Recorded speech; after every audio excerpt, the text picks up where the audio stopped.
Salam əziz abituriyentlər. Mən biologiya müəllimi Ayşə müəllimə. Bu gün sizə insanda bətindaxili inkişaf dövrünü izah edəcəm. İzahıma başlamazdan əvvəl diqqətinizə bir məlumatı çatdırmaq istəyirəm. Onlayn dərslər üçün mənimlə əlaqə saxlamaq üçün YouTube kanalının bio hissəsində WhatsApp nömrəsinə yaza bilərsiniz. Çalışacağam ki, bu videom qısa olsun və əsas məqamları qeyd edeyim. İnsanda bətindaxili inkişafı biz 3 mərhələyə bölürük. Birinci mərhələ ilkin inkişaf dövrü və ya başlanğıc dövrüdür ki, 6-7 gün çəkir. İkinci mərhələ rüşeym dövrüdür, 2 ay çəkir. Üçüncü mərhələ isə döl dövrüdür, hansı ki, o 7 ay çəkir. Bu dövrləri izah etməmişdən əvvəl sağ hissədə sizə qadının daxili cinsiyyət orqanlarını şəklini yerləşdirmişəm. Gəlin bura baxaq. Qadının daxili cinsiyyət orqanlarından uşaqlıq yolu tək orqandır, 1 ədəddir. Uşaqlıq boynu tək orqandır, 1 ədəddir. Uşaqlıq da həmçinin tək orqandır. Uşaqlıq borusu 2 ədəddir, cüt orqandır. Yumurtalıqlar da 2 ədəddir və cüt orqandır.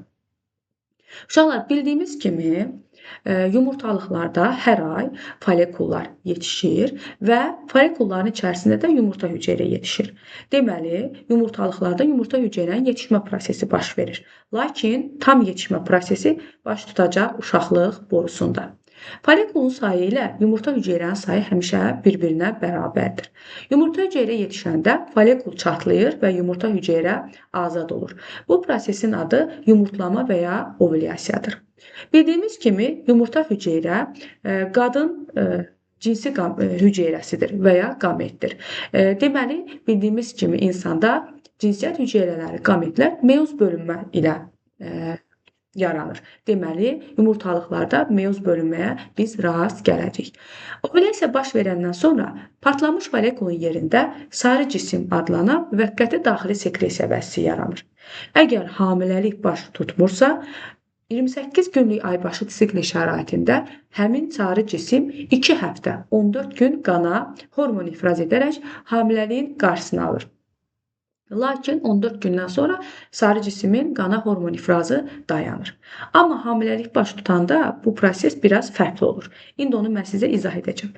Deməli, yumurta hüceyrə follikuldan çıxandan sonra, azad olandan sonra uşaqlıq borularının bax bu saçaqları ilə tutularaq uşaqlıq borusuna daxil olur. Və uşaqlıq borusunun da içərisi kirpikli epitelidən təşkil olunmuşdur.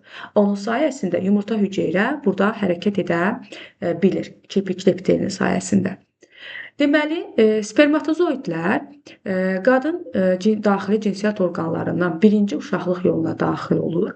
O qamçılarının köməyi ilə hərəkət edərək uşaqlıq boynunu keçir, oradan gəlir uşaqlığa və nəhayət gəlib uşaqlıq borusuna çatır. Deməli, qadının daxili cinsiyyət orqanlarından yalnız yumurtalıqlarda biz spermatozoida rast gəlmirik. Və uşaqlıq borusuna gəlib çatan deməli spermatozoid burada yumurta hüceyrə ilə qarşılaşır və mayalanma baş verir. Uşaqlar, mayalanma baş verdiyi andan bətindaxili inkişafın ilkin inkişaf dövrü və ya kitabımızda da qeyd olunub başlanğıc dövr başlayır. Mayalanma getdikdən sonra ziqot yaranır. Ziqot mitoz yolla bölünərək çox hüceyrəli rüşeymə çevrilir. Və çox hüceyrəli rüşeym 4-5 gün ərzində uşaqlıq borusu ilə hərəkət edir. Və nəhayət 4-5 gündən sonra gəlib uşaqlığa düşür. 2 gün burada sərbəst qaldıqdan sonra uşaqlığın selikli qişasına yapışır. Yəni, implantasiya baş verir. Bununla da başlanğıc dövr bitir. Deməli, başlanğıc dövr başladı uşaqlıq borusunda, başlanğıc dövr başa çatdı uşaqlıqda. Başladı mayalanma ilə, başa çatdı deməli implantasiya ilə. Bu 6-7 gün hardan yarandı? Rüşeym 4-5 gün uşaqlıq borusu ilə hərəkət edir. 2 gündə gəlib uşaqlıqda sərbəst qalır. İmplantasiyaya qədər hələ başlanğıc dövrdür. Ona görə 4-5-in üzərində də həmin 2 günü gələndə 6-7 gün başlanğıc dövrə vermiş oluruq. Və biz abituriyentlərin ən çox belə deyək də çaşqınlıq yaşadığı məqam o məqamdır ki, onlar elə başa düşürlər ki, biz rüşeym rüşeymə yalnız rüşeym dövründə rast gəlirik. Halbuki rüşeym uşaqlıq borusunda yaranır və 4-5 gündən sonra uşaqlığa düşüb implantasiya edənə qədər hələ başlanğıc dövr olur. Yəni biz rüşeymə başlanğıc dövrdə də rast gəlirik. İmplantasiyadan sonra deməli bətindaxili inkişafın növbəti dövrü, rüşeym dövrü başlayır. və rüşeym dövrü 2 ay davam edir. Ciftin yaranması ilə rüşeym dövrü başa çatır.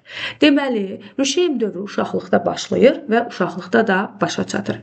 Uşaqlar, bildiyimiz kimi rüşeymin xaricdən deməli xovlu qışa örtür və daxildən də xüsusi deməli salafana oxşar şəffaf qışa olur. Həmin selikli şəffaf qışa içərisi xüsusi maye ilə dolu olur və rüşeym həmin qışanın içərisində olur. Bu rüşeymi zərbədən, səsdən qoruyur. Lakin xovlu qışa hesabına rüşeym deməli uşaqlığın divarına yapışmış olur və həmin xovlarda qan kapillyarları olur. Beləliklə rüşeymin qidalanması eləcə də qazlar mübadiləsi xovların hesabına baş verir. Deməli 2 aydan sonra həmin xaricdə yerləşən xovlardan hansı ki rüşeymin uşaqlığa tərəf baxan hissəsində cift yaranır. Cift deməli 3-cü aydan etibarən, yəni 2 ay sonra yaranır. Belə çıxır ki, deməli cift 3-cü aydan etibarən yaranırsa, deməli ciftin bətindaxili inkişafda ciftin ömrü olur 7 ay. Biz 7 ay ciftə rast gəlirik və həmin ciftin deməli bətindaxili inkişafda 7 ay gördüyümüz müddətdə elə döl dövrü olur. Lakin cift 4-cü aydan etibarən, yəni 1 ay sonra hormon ifraz etməyə başlayır. Cift bildiyimiz kimi müvəqqəti daxili sekresiya vəsidir. Deməli, ciftin hormon ifrazı 6 ay davam edir. Deməli, döl dövrü və ciftin ömrü 7 ay olsa da, ciftin qana hormon ifrazı 6 ay davam edir. Deməli, bəs 4-cü aya qədər hamiləliyin baş tutmaması nəyə görədir?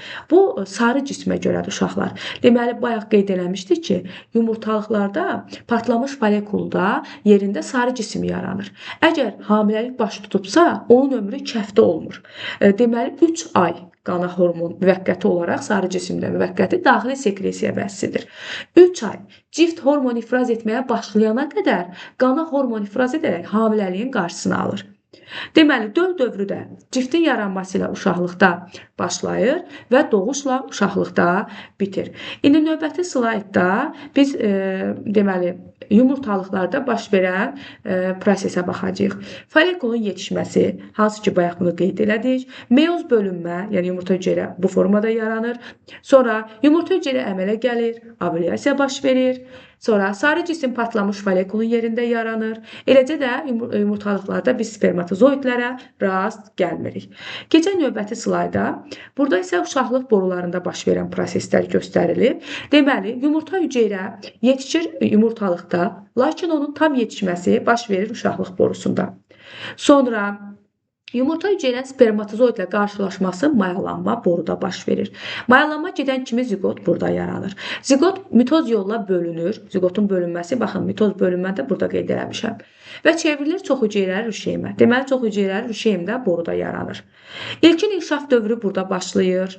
Spermatozoidlərə boruda rast gəlmərik. Keçən növbəti slayda, burada isə deməli uşaqlıqda baş verən proseslər göstərilir. Deməli, başlanğıc dövrü uşaqlıqda bitir. Başlanğıc dövrünün bitməsi ilə deməli başlayacaq rüşeym dövrü. Onu dedik. Deməli, başlanğıc dövrü bitir. İmplantasiya olur. İmplantasiya ilə rüşeym dövrü başlayır. Rüşeym dövrü həmçinin 2 ay sonra uşaqlıqda bitir. Sonra cift yaranır. Cift yaranan kimi döl dövrü başlayır. Döl dövrü doğuşla yenə uşaqlıqda bitir. Eyni zamanda burada spermatozoidə biz rast gəlirik daha doğrusu, üzrlü sayı rast gəlirik. Bir də mitoz bölünmə ona görə qeyd eləmişik ki, burada dölün inkişafı zamanı onun çəkisi artır, ölçüləri artır. Burada hüceyrələr mitoz yolla bölünür və bu böyümə, inkişaf mitoz bölünmə nəticəsində baş verir. Deməli, uşaqlar, sonuncu slaydda da mən belə bir burada düzdür səhvlərə yol verilib, yəni burada hərf səhvləri var, ona diqqət eləməyin. Əslində elə izah elədiyim bütün məqamlar bu şəkildə öz əksini tapmışdır. Çalışdım bu dərsdə çox detallara girmədən yalnız inkişaf dövrünü, insani inkişaf dövrünü izah edib. Lakin vaxt tapdıqca qadın daxili cinsiyyət orqanlarını, quruluşunu, baş verən prosesləri daha detallı çəkib sizinlə paylaşacağım. Ümid edirəm ki, bu videom sizin üçün faydalı oldu. Faydalı oldusa əgər kanala abunə olun və zəhmət olmasa videonu bəyənin. Şərh yazmağı da unutmayın. Mənimlə əlaqə saxlamaq üçün WhatsApp